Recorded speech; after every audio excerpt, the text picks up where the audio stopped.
afternoon and welcome to Burn News and Views. I'm your host, Don Burgess, and with me today is Michael Dunkley, Shadow Minister for National Security and Health. Welcome, sir. Hey, good afternoon, Don, and good afternoon to your viewing and listening audience. We want to start off today by showing some stats. Yesterday, Bermuda hit its highest numbers in total active cases, most cases in one day, which was 130, the highest number, 948.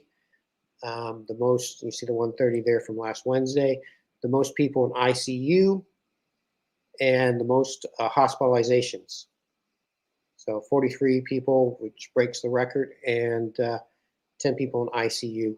And on top of that, Bermuda, unfortunately, is #1 in the world in cases per capita, as both reported by the New York Times and Worldometers.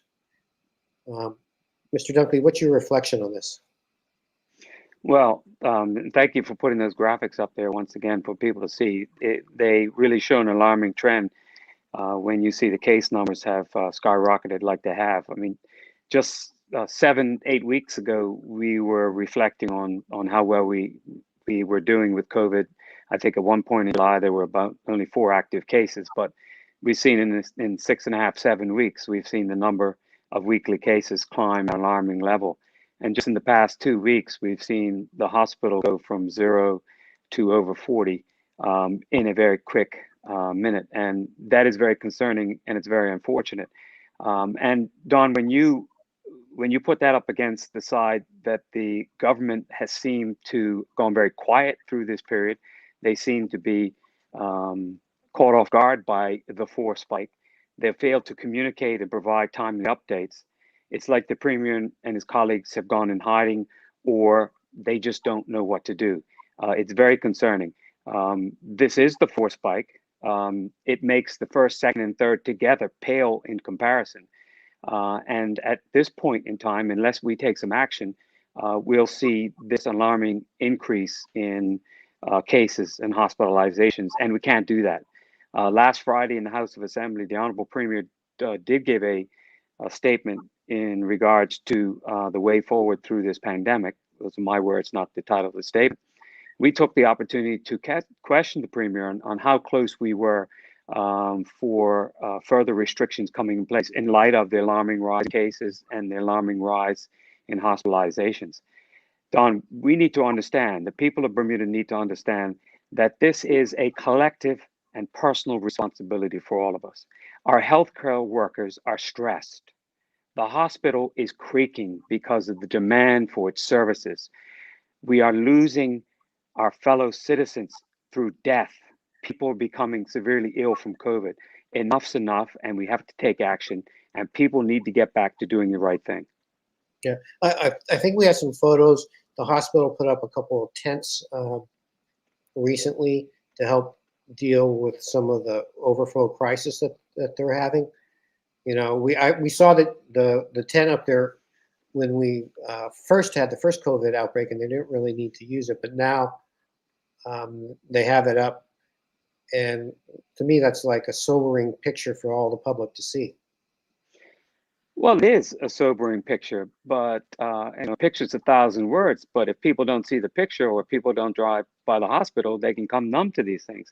And look, I understand that people are tired. I understand that people have had enough of the pandemic and they're frustrated now, 18 months on, and sadly, the loss of 16 of our loved ones. But the battle continues.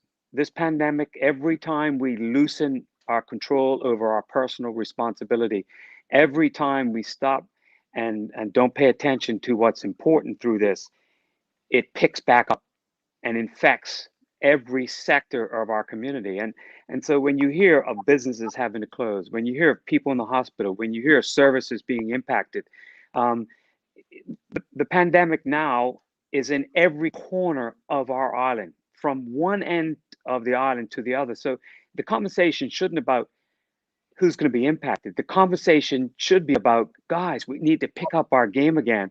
The government needs to be providing some leadership. The government needs to get back to communicating what's important about us. And we as individuals need to do what we know is effective: to wear masks, take the social responsibility to distance, to keep your bubble small, because we've all expanded our bubble way too much and many people have paid for it. And we need to make sure at all times that we practice good hygiene, because with those things, we can push it back and we can keep it pushed back. But we let our guard down. We had too much of a good time, and it started about cup match and it continues now. And we pay the price for that. It's unacceptable, because the consequences today and in the future quite often will be unrecoverable for many people. Now, you talked about government should have been doing more communicating. They announced yesterday they're going to go back to 3-day a week of releasing the stats, and they have a press conference in less than an hour now at 4 o'clock. What's your thoughts on that? Well, I'm pleased to see that, and I'm sure everyone in Bermuda is pleased to see that. In fact, last week in Parliament, we asked the Premier, have they considered communicating more and getting away from the just once a week released figures with some verbiage surrounding it to having press conference again. The Premier kind of poo-pooed and dismissed the idea. So I'm pleased to see that a couple of days later, now they will go back to more regular press conferences, because information is critical. If the leaders of this community are not speaking about this matter, people will believe that we've gotten it beaten. People will take it in less importance than they should. And the government has been derelict recently, because as the spike has gone up, and it's 6.5 weeks now, they disappeared. So I'm pleased it's coming back, and I look forward to hearing what the Premier and the Minister of Health and other leaders in the community have to say at the press conference. Okay. Now, what do you think government can be doing better, or what would the OBA be doing instead if they were the government? Well, there's a number of areas which I think that the government needs to consider. First and foremost, I think that all over the world, it's been proven that the vaccine works. It does help. It helps protect you from catching it.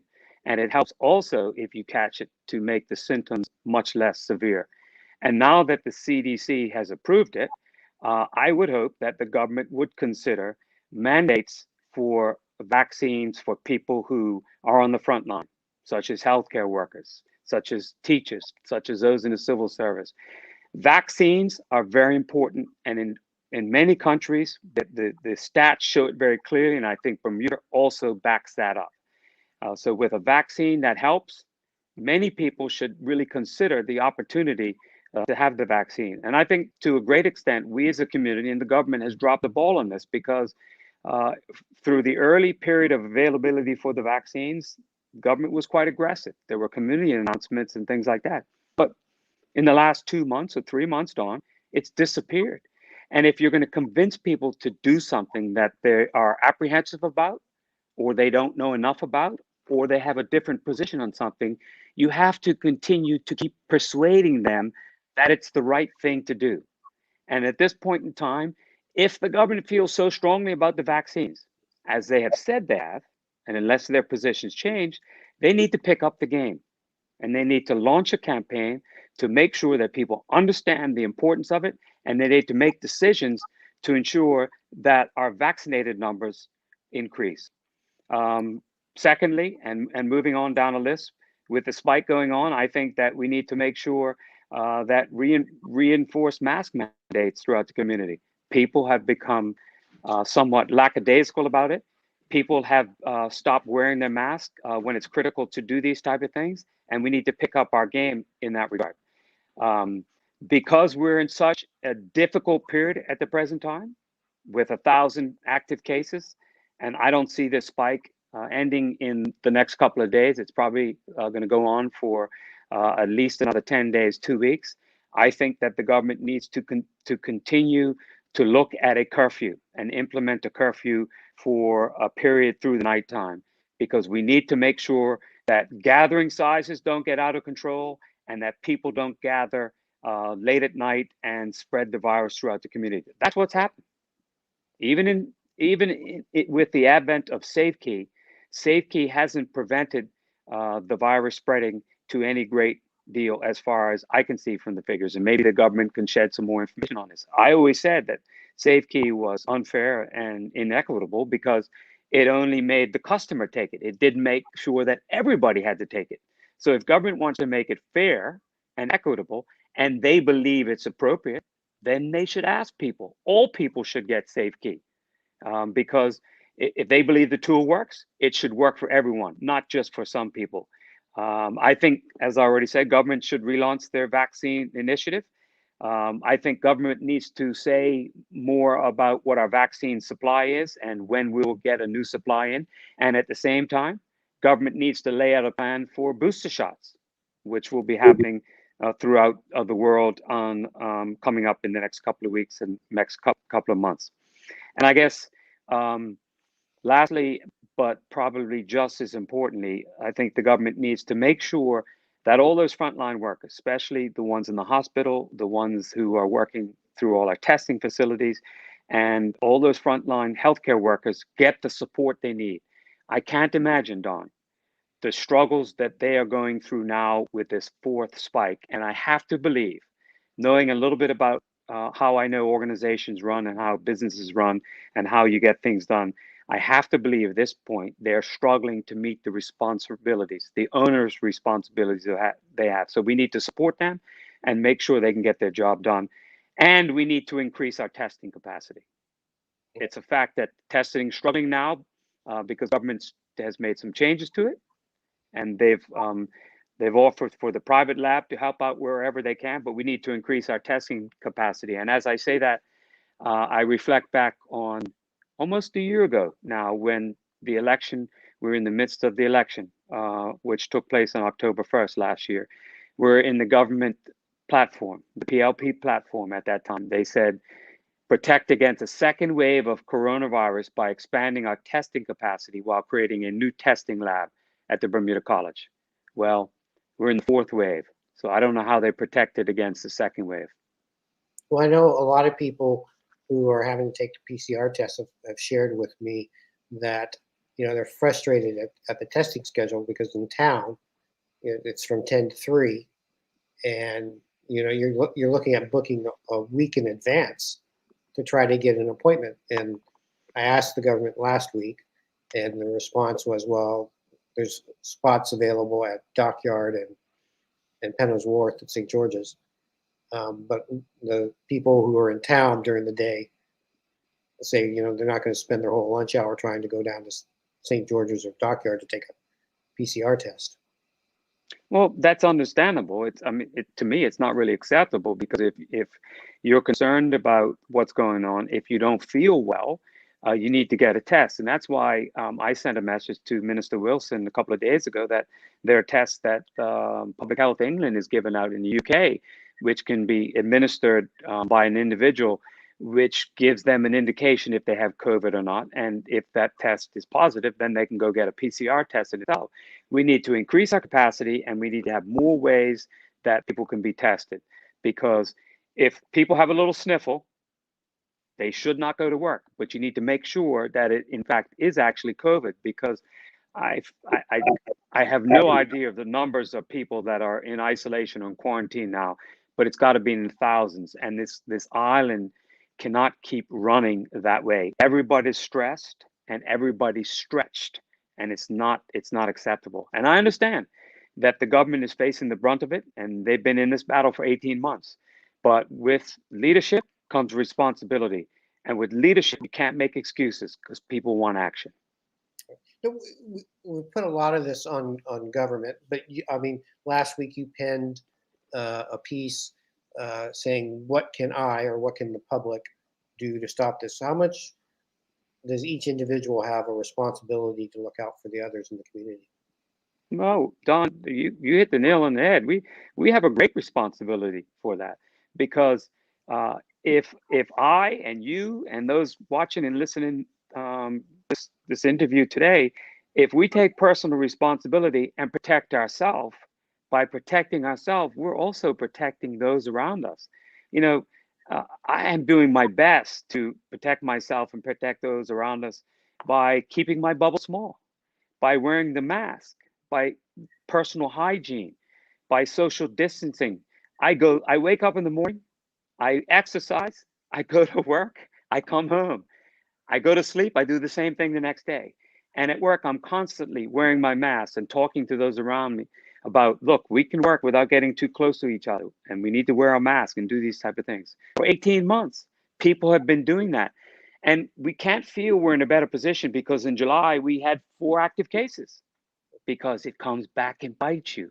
And so am I tired of that routine? Yes, I am. Am I frustrated? Am I getting worn down? I try not to let it, because I know the options are not good.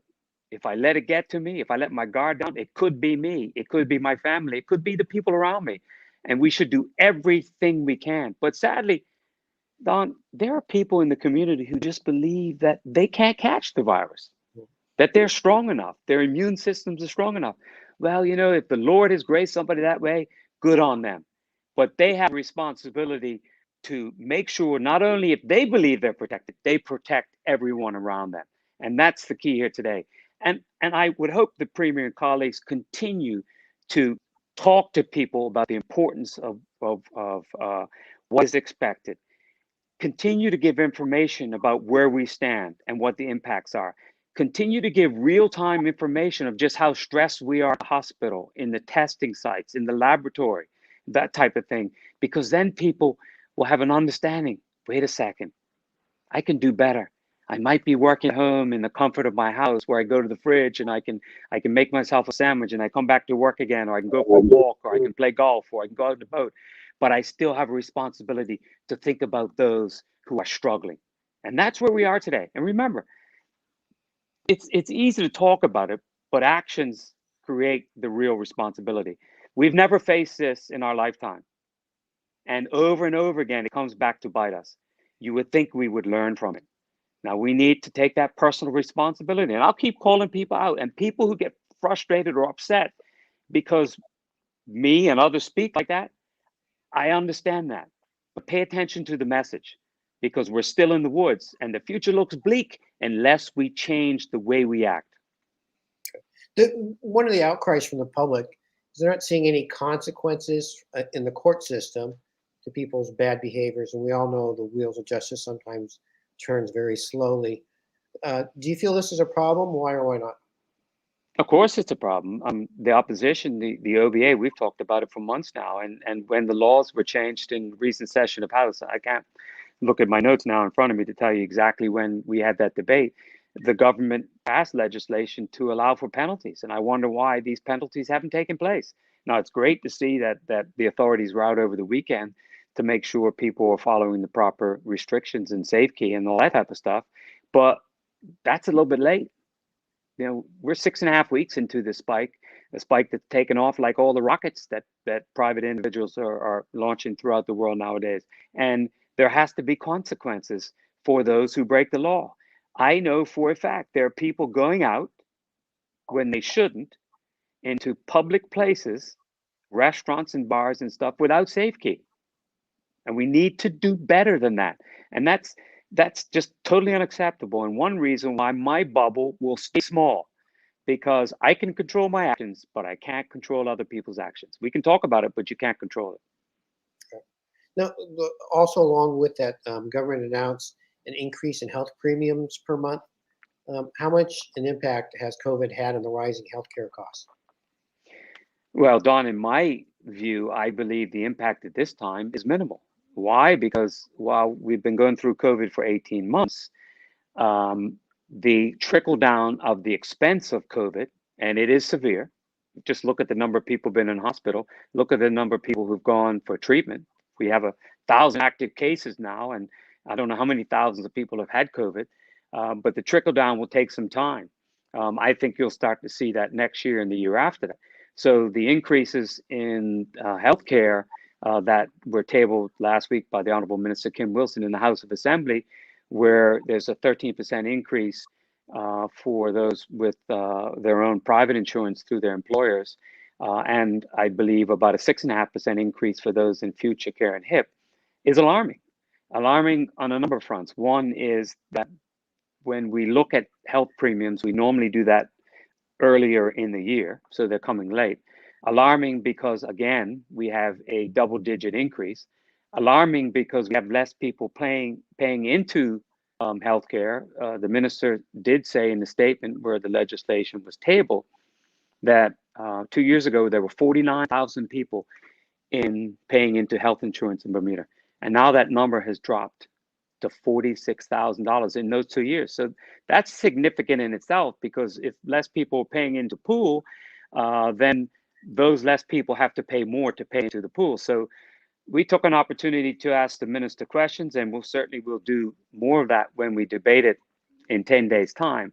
But the fact of the matter is that I think unless this government takes some action, we will continue to see health premiums increase at an alarming rate, because the government has failed to deal with the rising cost of healthcare. A lot of talk about universal healthcare, but we haven't seen any actions. Now, COVID has caused a real inconvenience to policy over the last 18 months, because there's been a lot of attention and time and energy dealt to that. But when a critical thing like healthcare gets pushed to the side, you're going to pay the consequences later. And so with those facts that I measured, less people paying into the pool, a double-digit increase this year, COVID not being factored into the increases this year, and the continued rise and utilization of facilities, it is not a pretty picture down the road. Well, I know, like in the US and in Canada, there have been various entities that have estimated that the average cost of somebody in the hospital for COVID is $50,000. What do you think that impact is in Bermuda? Well, Bermuda's, I believe, in the top 3 as far as cost of healthcare in Bermuda. That's not a top 3 that we want to be in. So if the US is 50,000, you have to believe that ours is higher than theirs. Now, the cost of healthcare in the United States is quite expensive as well. They certainly aren't one of the leaders in the world in that. Quality of care is another thing. And thankfully, we also have good quality care generally in Bermuda. But the cost of COVID is going to create a serious strain on us. And Don, I think we need to reflect that before COVID put its grips on the island, we had a failing economy. It had turned downward since 2017. COVID has even further deteriorated the health of our economy. And so against the backdrop of fighting COVID with money that we're borrowing, fighting COVID in a deteriorating economy that is going to deteriorate quicker now with all the restrictions that were placed on businesses and employment, and the lack of confidence that people have in opportunity going forward. We need to reflect that as the PLP talk about universal healthcare, without putting any meat on the bone, generally, universal healthcare requires tax increases. And so I look forward to the Minister of Health and the Minister of Finance saying how it's going to be paid for, and how Mr. and Mrs. Bermuda, especially the middle class that bear the brunt of most of these tax increases, are going to pay for it. And I reflect back on one of the big health initiatives that the PLP have taken in this recent term in government, and that's the sugar tax. It's been an absolute failure because money hasn't gone back into healthcare or healthcare promotion, but it's increased the cost of goods and services by the 75% of the tax, a cost increase in food because of that 75% tax. Now, I know a lot of people would like to see that people who are vaccinated coming in have some sort of quarantine. Do you agree with that? And if you do, how many days do you think that should be? Well, that has been a heated discussion. Obviously, as a member of parliament, I do my best to follow discussions, whether they be on the online news presences or on social media. We know very clearly that vaccines work and they provide a level of protection, but you still can catch it and you still can spread it. So if vaccinated people are taking those precautions, it should be possible for them to come in and have their day 1 test and be allowed to circulate in the community if they take those precautions. Because if you are wearing a mask and when you're out in public, if you're staying more than 6 feet away from people, you're not going to spread the virus. And so I understand and appreciate that this government and every government throughout the world has 3 words that probably come into every conversation about COVID: a delicate balance. And where do you find that balance so the pendulum doesn't go one way too far or come back the other way too far? But I do believe that vaccines work, and the people who travel should go through the current testing procedure, and I fully support that. Now, as we wind up today, is there something you'd like to say to the general public as a message? Well, first, let me thank you and Bernus for the opportunity to converse with you and with the people of Bermuda. It's important that this conversation continues. And like I said earlier on in my comments, I, like 64,000 other Bermudians, are frustrated. And I'm, to be straight up front, I've had enough. I've had enough of COVID. But now, when our back is up against the wall, it's the most important time for us to breathe deep, to understand that we can put ourselves in a better position, and not only take personal responsibility for what we can do, but take some community responsibility by making sure that other people are held accountable and having discussions about the best way forward without being personal in your comments to people, and listening to what people have to say, because everyone has a view on this. And I'm very, very disturbed to see that we get two camps. We get the vaccinated camp and the camp of people who don't support the vaccines right now. We shouldn't be split like that. Sure, we can disagree with each other, but we should still have the conversation and prove our point with good, solid facts, rather than be personal about people and then just say, well, so-and-so doesn't know what they're talking about. We're only going to get through this as a community, because where there's a weak link, COVID-19 will find it and make us pay. And we can't afford to continue to go in any more of these spikes, because like the first, the second was worse than the first, and the third than the second, and the fourth than the third. If we have a fifth, it's not acceptable. We can prevent it, Don. The people of Bermuda have proven we can rise up when we fight off hurricanes that cripple this country. This just takes a little longer. It takes a little bit more resolve, where we have to keep our guard up. And do you want to say anything to our healthcare workers right now, especially those at the hospital?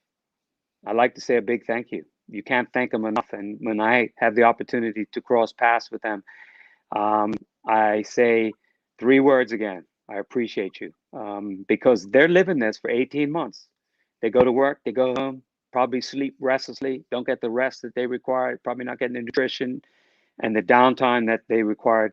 Without those frontline workers, we would be in a much more difficult position. And so I say to them, just keep doing what you have to do. The people of Bermuda will support you, and all of us are in this together.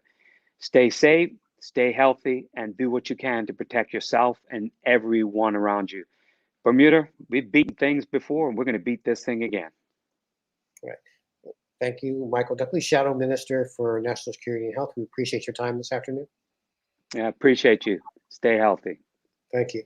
And on behalf of Burn News, just want to remind you that at 4 o'clock today, we will be bringing you the press conference that government is holding on COVID. So tune back in at 4. I've been your host this afternoon, Don Burgess. Have a beautiful afternoon.